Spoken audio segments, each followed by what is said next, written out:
We are ready to bring on our first guest. I'm super excited about this.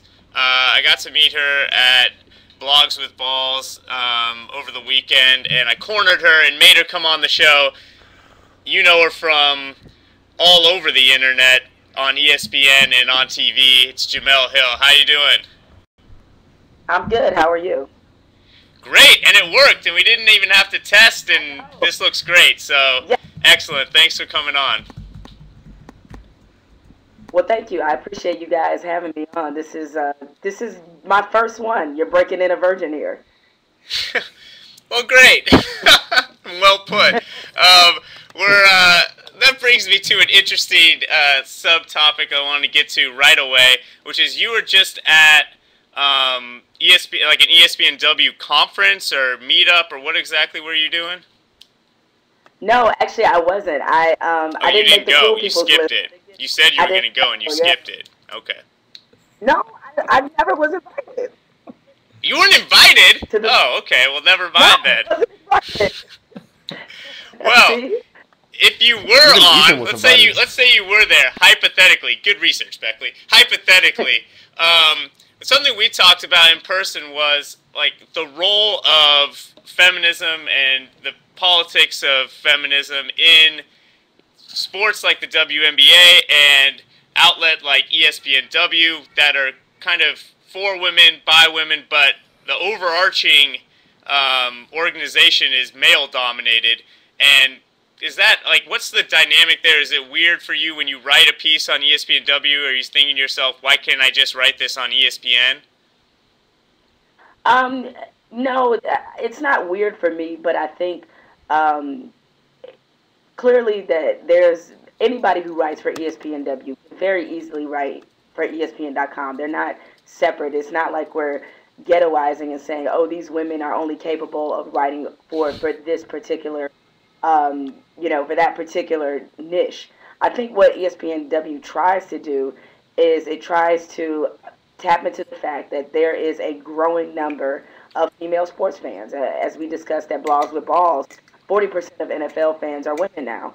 And we feel like to represent this growing fan base that you have to have something that acknowledges that. I think the focus of ESPNW is changing a little bit, where it is going to start being more geared towards female athletes, female sports. And I think right now, and I think Richard Deitch even brought this up, the great thing is that they're not under pressure to figure out what they have to be today.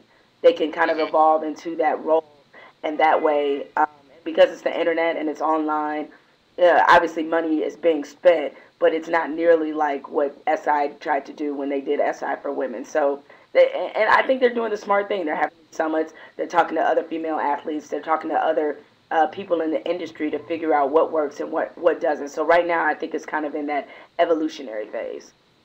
Yeah, and one thing I wondered is, I think one thing that would make the site and the mission of the site, I guess, a lot more compelling to me is if there was a certain element of media criticism, of looking at the way that other people are writing about women's sports and, taking that critical view. Do you think that, I know ESPN in particular is very careful about not criticizing other media outlets, especially not overtly. Is there a place for that, do you think, and would that be valuable? I think that there is some value to that, and I think not just with media criticism. I would like to see us push the envelope a little bit in terms of discussing female athletes, women's sports, and kind of reach those corners that haven't been reached before. And by that I mean, I think for so long that a lot of media outlets felt the need to promote women's sports. I think we need to get past the promotion phase and deal with some of the real issues that are taking place. For example, like when Pokey Chapman, when what happened at LSU, when there were some rumors or at least some kind of impropriety that took place, I thought that was an area that could be lent to either criticism, commentary, however you want to put it. Even with the Women's World Cup, when I wrote the column asking the question, did they choke, and are we hesitant to say that they choked just because they're women? those are the areas and the places that we need to know. We need to advance the conversation beyond just patting women on the head and saying, "Oh, good job, better luck next time." No, these women are competitors, they're professionals, and they need to be judged by that standard. Yeah, certainly. Excuse me. And, like, obviously, so are you. And I wonder, you know, we talked about this in person, but what, you know, like, is it, you know, I feel like we had Kevin Arnovitz on, and we talked about, you know, being a gay sports writer. We had Bomani on, we talked about race in sports writing. We're having you on, and we're talking about feminism in sports writing. As a woman writer, do you get tired of this? Is it ever like, I don't want to have to speak for these issues all the time, or is this something you're, you know, passionate about? No, in a way? I don't look at it that way. And I guess you kind of doubled up here since I'm also black. Another announcement that I know. Hey, checking them off. Checking them off. Yeah, that's right. Super, hello, holla. Anyway, so I don't mind writing from either a feminist standpoint, a black perspective, if you will. And when you say those monikers, that people assume that automatically means pro. Like that automatically means that there's going to be some kind of paternalism there, that I'm hitting it from a protectionist standpoint, when a lot of times I'm just engaging you based off the experiences that I've had as a black woman. And that's really all that comes down to it. Introducing those other elements that may not be thought of because, you know, someone else hasn't lived this experience. So I don't get tired of it. I've been doing it basically my whole career, and I'm willing to really do anything on either of those two fronts to advance the conversation.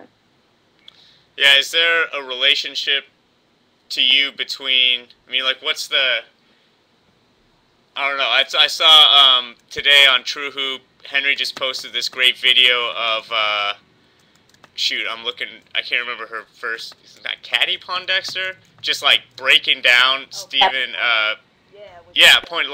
shaking up Telfair, just skinning it. And that's, like, something, I mean, I would never have expected, like, that's, like, one of the, I know women in the WNBA, like, their handles are great, but you don't know until you see it against what you consider to be, like, a peak athlete, that they can, I mean, like, it's just hard to judge.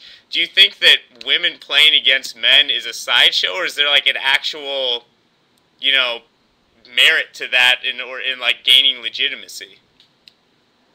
Well, I think that's where the conversation gets a little off track for me. Like with Pat Summitt, what's been the long running thing people have said? Pat Summitt should coach men.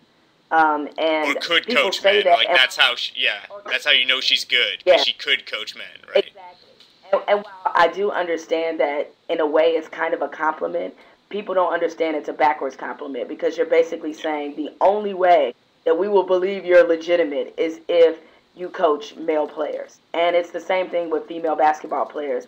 Me and guy friends of mine have had this conversation 1,000 times. Like, it's really dudes out there that really think they can beat them. And I'm like, dog, you ain't been in the gym in like 25 years. What makes you think you can score on Candace Parker? You can't. Sit down. You know what I'm saying? And unfortunately, we haven't evolved to the point where women's athletics, that it can't help but be compared to what men do. And sometimes the comparison is okay. Sometimes it is a bit of a shy. In that instance, like, I don't think they understand, like, in the hoop culture, men and women, these days, they play against each other all the time. So that's not really that big of a deal. Tennessee, they practice against men every day. You know, that's part of the reason why they're trying, you know, why they remain so good, and that's been a long-standing policy. And even the U.S. women, I think when they won in '96, they practiced against men the entire time. So, you know, I know to some people it's kind of a novelty. But I think, again, we kind of have to move past these silly tests. You know, we don't need any more Billie Jean King versus Bobby Riggs. Okay, we're good right now.